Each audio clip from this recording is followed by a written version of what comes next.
Hello everyone, welcome back to our channel Billion Education where we aim to reach and teach billion population. So guys, स्वागत है आपका हमारे channel पे। हम लोग इलेक्शन कमीशन के बारे में गाइस पढ़ रहे थे। इलेक्शन कमीशन कौन है? ये वही बॉडी है जो इलेक्शन करवाती है। ये इतनी अच्छी बॉडी है कि ये गवर्नमेंट का जो इंटरवेंशन है इलेक्शन में वो कम करवाती है और पब्लिक का पार्टिसिपेशन बढ़ाती है। आज इंडिया में मान जान के तीन ही ऑर्गेनाइजेशन का बहुत इज्जत है। बता देता हूं आपको। एक है पहली यूपीएससी। यूपीएससी को माना जाता है कि ये जो बच्चों का सिलेक्शन करती है वो तरीका सही है और ज़्यादा करप्शन नहीं इन्वॉल्व है। अभी तक कुछ मेजर केसेस इसके सामने नहीं आए हैं। दूसरी जो बॉडी है वो है कैग। कैग वही बॉडी है जिसने 2G स्कैम पकड़ा था, गवर्नमेंट का घोटाला जो पकड़ा था। तो ये एक बॉडी है। तीसरी जो बॉडी है वो है इलेक्शन कमीशन। ये दिन रात काम करते हैं यहाँ पे लोग और ये मेक श्योर करते हैं कि भारत एक अच्छे इलेक्शन की तरफ जाए। तो आप जिसके बारे में पढ़ रहे हैं उसकी चर्चा भले आप लोग को लगे कोई नॉर्मल सी बॉडी है, लेकिन ध्यान रखिए मैं पूरे इंडिया में बता रहा हूँ कि जो सबसे बोलते हैं नॉन करप्ट बॉडी है उनमें से इलेक्शन कमीशन है। तो आप इस पॉइंट का मतलब जान जाइए, इसका इंपॉर्टेंट जान जाइए कि ये क्यों पढ़ना है आप लोग को। तो स्टार्ट करते हैं टॉपिक को। Election Commission of India and the state level state election commission conduct all important elections in our country। अब देखिए, एक है आपको ध्यान रखना है, इलेक्शन कमीशन होता है जो पूरी इंडिया का इलेक्शन कंडक्ट करती है। तो जैसे हम लोग प्रधानमंत्री चुनते हैं ना, हमारा प्राइम मिनिस्टर या बाकी सब जो मिनिस्टर होते हैं, होम मिनिस्टर, जो इंडिया लेवल पे नेशनल जो इलेक्शन बोलते हैं इसको, ये एक इलेक्शन कमीशन करवाता है। दूसरा, अगर किसी स्टेट का इलेक्शन है, स्टेट का इलेक्शन इन द सेंस अगर सीएम चुनना होता है और जो बाकी एमएलए का इलेक्शन होता है, यहाँ पे पहले वाले इंडिया वाले में एमपी का इलेक्शन होता है। तो एमएलए के इलेक्शन जैसे कि अगर समझिए महाराष्ट्र का इलेक्शन कराना है जहाँ पे सीएम यूएम सब मिनिस्टर चुनने, लेकिन स्टेट के लिए वो भी इलेक्शन कमीशन ही कराएगा। यूपी के लिए करवाना है वो भी इलेक्शन कमीशन कराएगा। केरला के लिए करवाना है वो भी इलेक्शन कमीशन ही करवाएगा। जो भी एमएलए एमपी के इलेक्शन, ध्यान रखिए लोग एग्जाम में क्या करते हैं कि स्टेट का जो इलेक्शन है वो स्टेट इलेक्शन कमीशन कराता है, जबकि ये गलत है। ये नाम सिर्फ सेम होने से आप लोग कंफ्यूज हो जाते हो कि स्टेट इलेक्शन कमीशन आंसर है, नहीं। अब आता है स्टेट इलेक्शन कमीशन, ये दूसरी चीज है। देखिए एक सेकेंड, स्टेट इलेक्शन कमीशन जिसे एसईसी लिख रहा हूं, ये पहला है और ये दूसरा है। ये दूसरा होता है, ये अलग है। ये कौन सा इलेक्शन करवाता है गाइस? पंचायत इलेक्शन पता है आप लोग को, प्रधान जहां पे गांव में चुने जाते हैं। हाँ जी हाँ, वही। प्लस आपके नगर सेवक के मालूम है, नगर सेवक, वो वाले इलेक्शन जो है वो स्टेट इलेक्शन कमीशन कराएगा। जैसे कि अगर लेते हैं, समझे यूपी का कोई गांव है या महाराष्ट्र का हमारा गांव ले लेते हैं, नागपुर में कोई गांव है। अब वहां पे छोटा सा गांव है जहां पे 1500-1600 लोग हैं, वहां पे इलेक्शन करवाना है और सब होता है एक ही टाइम पे। ऐसे सभी गांव शहरों में एक ही टाइम पे हो जाएगा इलेक्शन, लेकिन समझिए मैं एक ही गांव का एग्जांपल है, 1500 लोग हैं, इनका इलेक्शन कराना है, स्टेट इलेक्शन कमीशन आएगा। बस इलेक्शन कमीशन यहां हाथ नहीं डालता। तो महाराष्ट्र के लिए अलग स्टेट इलेक्शन कमीशन, कर्नाटक के लिए अलग स्टेट इलेक्शन कमीशन। और वो कौन से इलेक्शन कराएंगे? पंचायत और म्युनिसिपैलिटी के। ध्यान रखिए, इजी टू अंडरस्टैंड, कंफ्यूजन नहीं होना चाहिए आप लोग को।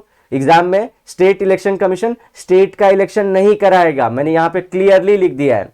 National election plus state election दोनों के दोनों इलेक्शन कमीशन करता है, जो एक नॉन करप्ट बॉडी है इंडिया की। इनका नाम कान पकड़ के, इतने पायस हैं लोग, कान पकड़ के लिया जाता है, इतने इनका रिस्पेक्ट है। चलिए, the entire process of elections from declaring the date of the election to the declaration of result is carried out under direction and control of election commission. जी, इसमें अभी देखिए प्रेसिडेंट का भी नाम आता है कि प्रेसिडेंट करवाता है या प्रेसिडेंट, लेकिन प्रेसिडेंट सिर्फ बोलता है आके, लेकिन जो डेट होगा, क्योंकि इनको भाई देखो ये लोग को क्या क्या करना है गाइस मालूम है आप लोग को? इनको सबका नाम बनाना होता है। आप लोग अपने घरों पे देखते हैं कि वो कार्ड आता है, वो कार्ड इलेक्शन कमीशन बनाता है। उसके बाद जो टीचर्स लोग को जॉब पे लगाना होता है कि आप लोग को यहाँ जाना, ये ड्यूटी ये लगाता है। मिलिट्री को मेंटेन करना होता है, पुलिस को मेंटेन करना होता है, इसी तरह से जो छुट्टियां हैं वो कैसे कौन से दिन होंगे, कितने दिन में होने चाहिए इलेक्शन। फिर जो ईवी, आप लोग को मालूम है इलेक्ट्रॉनिक वोटिंग मशीन है आजकल तो आ चुकी है, आगे पढ़ेंगे, जहाँ पे प्रेस करना है वो ये मेंटेन करते हैं, बनाता कोई और है, भारत इलेक्ट्रॉनिक्स लिमिटेड बनाता है, वो कभी और बात करेंगे उसके बारे में।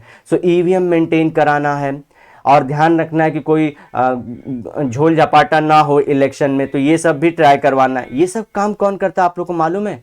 इलेक्शन कमीशन, जिसका काम बहुत है। तो जो डेट और डिसाइड करना प्रेसिडेंट बोल देता है कि तुम ही कर लो और सिर्फ मुझे बता देना, मैं बता दूंगा जाके एक दिन स्टेज पे कि मित्रों आज हम इस डेट को अनाउंस करते हैं कि इलेक्शन 1 महीने बाद होगा। तो यहां ध्यान रखना है डेट ऑफ इलेक्शन कि कौन से दिन होगा, कौन से तारीख को होगा, कितने फेसेस में होगा। जैसे कि मालूम है ना, कभी कभी स्टेट में इलेक्शन 5 फेस में होता है, तो मुंबई में कभी और होगा, मतलब 1 ही 2 महीने में खत्म हो जाएगा, नागपुर में कभी और होगा, इस तरह से होता है। और अंडर डायरेक्शन एंड कंट्रोल, तो पूरा गाइड कौन करता है? Election commission. The election process is an inseparable component of comprehensive democratic process. इतना ध्यान क्यों दे रहे हैं हम लोग इलेक्शन कमीशन पे?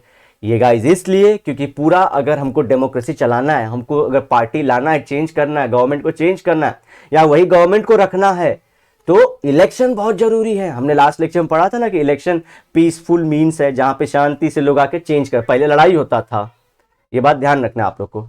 सो in this chapter we will understand the structure, function and role of election commission. तो ध्यान रखना है आप लोग को, हम लोग स्ट्रक्चर जाने के कितने मेंबर होते हैं, स्ट्रक्चर मतलब कितने कितने मेंबर होते हैं, मेन इंसान कौन है उसके अंदर, किसको देख के हम लोग को सलामी ठोकना है, जैसा वैसा बोलना है। फंक्शन मतलब क्या क्या काम करता है, तो मैंने बहुत सारे तो आपको गिना ही दिए हैं। और रोल मतलब ये डेमोक्रेसी के लिए क्यों जरूरी है, जहां पे पब्लिक राजा है। We will also discuss the reforms required to be made in the electoral process. तो ध्यान दीजिए, इलेक्टोरल प्रोसेस बोल रहा है, इलेक्शन कमीशन में नहीं बोल रहा है। इलेक्टोरल प्रोसेस मतलब क्या कि जो पूरी जो हमारी इलेक्शन होती है ना, हाँ जी हाँ, ये देखे रहेंगे आप लोग, पैसे का पूरा खेल होता रहता है। तो ये इलेक्टोरल प्रोसेस है कि इसको चेंज करने के लिए क्या क्या चीजें जरूरी है, वो भी बात करेंगे हम लोग। सो गाइज यहाँ पे आप लोग को ये बहुत इंपॉर्टेंट है। पहले तो इलेक्शन कमीशन जो पहले थे इंडिया के, वो सुकुमार सेन थे। इनका नाम आता है फिलिंग द ब्लैंक्स में, प्लीज इनका नाम आप लोग मेक श्योर करिए, याद कर लीजिए। First chief election commission after independence in 1920 Sen was selected for, देखिए 1921 में थे लेकिन भारत की आजादी के बाद भी थे, ये ध्यान रखना है। Indian civil services under the British rule, he was given the charge of election commissioner after the election commission was established in 1950। तो समझ रहे बातें, आजादी के पहले भी इलेक्शन होते थे ना, ब्रिटिश करवाते थे, थोड़े लोगों को सिर्फ वोट देने का अधिकार था, थोड़े लोग को चुनते थे, तो हमको थोड़ा सा पॉलिश लगाते थे। Mister Sen efficiently handle the responsibility of election commission in extremely adverse condition. Bharat just आजाद हुआ था, पाकिस्तान और इंडिया की लड़ाई चालू थी, फिर भी इस सब में जिस इंसान ने पूरा इलेक्शन कराया वो थे सुकुमार सेन। इन्होंने बहुत अच्छे से पूरा इलेक्शन कंडक्ट कराया था, इसलिए इनका नाम याद रखना है। क्योंकि ये क्या थे? चीफ इलेक्शन कमीशन नहीं थे, चीफ सबसे ऊपर वाले थे। देखूंगा हम लोग, आपको बताऊंगा कि इलेक्शन कमीशन में कितने मेंबर होते हैं। 3 मेंबर होते हैं, एक होता है सबसे हेड और 2 उनके नीचे काम करते हैं। तो ये सबसे हेड वाले जो थे वो थे सुकुमार सेन। तो 1921 में जो था इंडियन सिविल सर्विस थे ये, ठीक है ना। इंडियन सिविल सर्विस मतलब आज जो आईएएस है ना गाइस, जिसे हम लोग आईएएस बोलते हैं, ये वो थे उस टाइम के। तो उस टाइम पे आईएएस को इंडियन सिविल सर्विसेज बोला जाता था, ठीक है। सो ये उस टाइम पे थे, तो उस टाइम पे इलेक्शन करवाते थे, जो उनकी इलेक्शन भी जो ब्रिटिशर्स थे। और आज़ादी के बाद हमने देखा कि भाई ये तो इंसान बहुत सही, इन्हीं को दे देते हैं पूरा, तो इन्होंने इलेक्शन कराया। इसके बाद आजकल बहुत सारे अच्छे कुरैशी करके बहुत अच्छे इलेक्शन कमीशन इंडिया के रहे, उनका नाम जरूर देखना।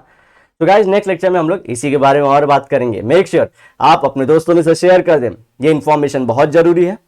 आज आप लोग जो है पढ़ रहे हैं, कल आपको भारत का नागरिक बनना है, तो आपको ये सब सारी चीजें जाननी पड़ेंगी। तो मेक श्योर आप इसे शेयर करेंगे, कमेंट करेंगे, लाइक भी करेंगे। तो मिलते हैं नेक्स्ट वीडियो में। Till then bye bye, have a great and nice day. सायोनारा, लेकिन वादे के साथ जरूर मिलूंगा दोबारा।